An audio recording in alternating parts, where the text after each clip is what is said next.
All right. This is Chris Young with 8020CRM, and we're going to review lead import quickly. This will be a short snippet. This will be easy for you.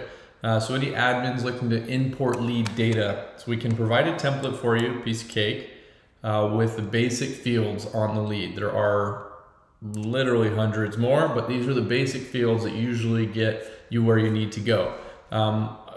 We do have a little bit different schema than most. We have a property object or table, and we connect that to our leads. We also have transactions that start early so that we can see the history there and the whole life cycle. Those will be connected too, but you don't have to worry about that. As long as you put in the address, we'll handle getting the property created, the transaction created. It's really nice. Also, if you want to have it go straight to an opportunity, we have a convert lead field. Just make that true. I'm getting a little ahead of myself here, but that's okay.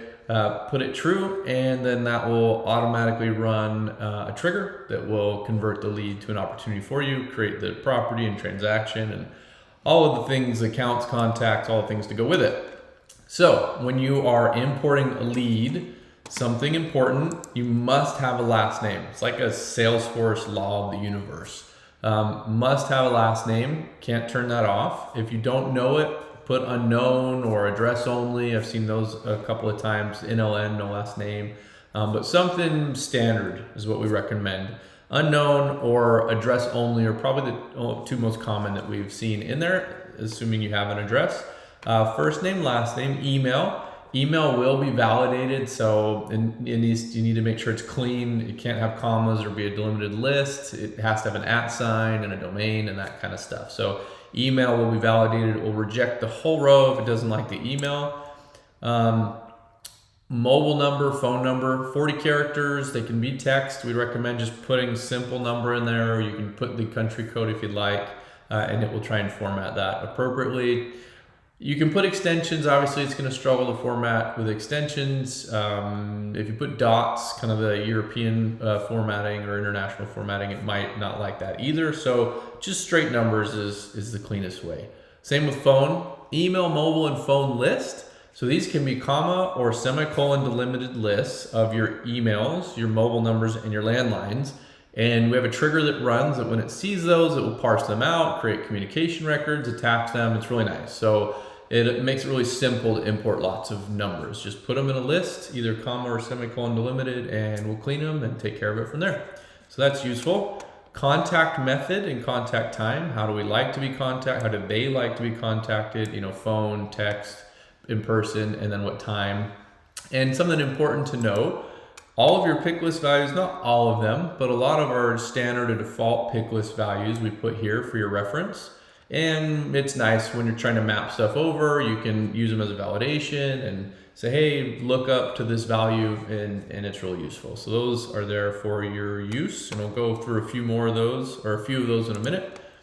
And then you have normal fields, right? So street, city, state, postal code, county. I probably should put country in here as well. We usually expect it, and we set it to be default to your country of residence, United States or elsewhere, so that these state and provinces automatically populate, and that's easy. State does need to be spelled out, or the state name, I should say. This is an address. It's a complex or compound field. And so it uses the full spelled out state name. It's not a custom field, which in that case, you can use the 2-character code. Let's see, county, if you want to put that in there. Lead source, we didn't include the lead source here because everyone has, slightly different lead sources. So we do deploy with a set of them, but we know that those are going to change. That's expected, no big deal. So you can put your own in there if you'd like. Status, this would be lead status here. New, working, nurturing, etc. Rating, hot, warm, cold. The markets, we actually link back to your market. So this will link back to the table that you put in here.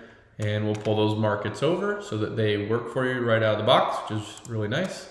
Any comments that you've got you want to add, there's also a description field that you can use. And then your mailing address. So if, property address versus mailing address, handle that. Your 8020 avatar and score, if you'd like to put those in there. And I should call this, buy box score, which we've renamed here. This is your overall score. And I should probably add, let me go ahead and do it here. Likely deal score. Make sure we've got all three of those there. Perfect. Tenure, how long have they been in years? How long have they been in that property? Occupant type, condition, repairs, updates, reason for selling, the usual. You'll know the pick lists are available in the back here. Time frame, motivations, asking price, CMA, ARV, and owner. So this would be a user ID of some sort. So you might need to map that from the org. Obviously, we'll do it for you too. So if you just put the name in there, we'll handle it. Need. So we do drive our system off a need, which may seem unusual, but what is it that this client or customer is looking to do? Are they wanting to sell a home, maybe sell multifamily? So from their perspective, what's their need? It's really useful when you have multiple business units running. So they're looking for plumbing work, maybe framing, or maybe they're looking for new construction or property management. So it makes it really easy to segment those needs and get things to the right business units and the right people. It's really useful. So we lean heavily on that need field to just help us segment what the customer is looking for.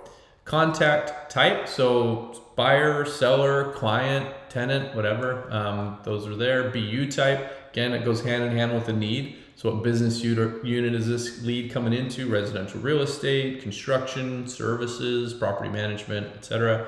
And then record type. This usually will be an ID. If you're using the import wizards, you can select that record type, which is nice. If you're not, say you're using the data loader, then you'll need to grab the ID here usually or map it on the name. So that is a really quick rundown of the lead data and importing it. Fill it out, keep it clean, run into your lead object here or import wizard and get it uploaded.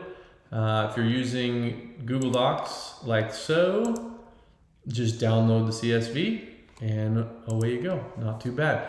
Hope that's helpful. If you have any questions, always feel free to reach out to us. Get Real support is always in the org. Just remind you that that's there. Let's jump into that to show you. Always a good reminder. So if you're in the 8020 CRM app or you want to search it from the app launcher, you've got Get Real support available to you anytime. Those cases will get distributed to our team and we'll get back to you quickly. This is Chris Young with 8020 CRM. That was a little bit about prepping your lead data for import. Talk to you soon.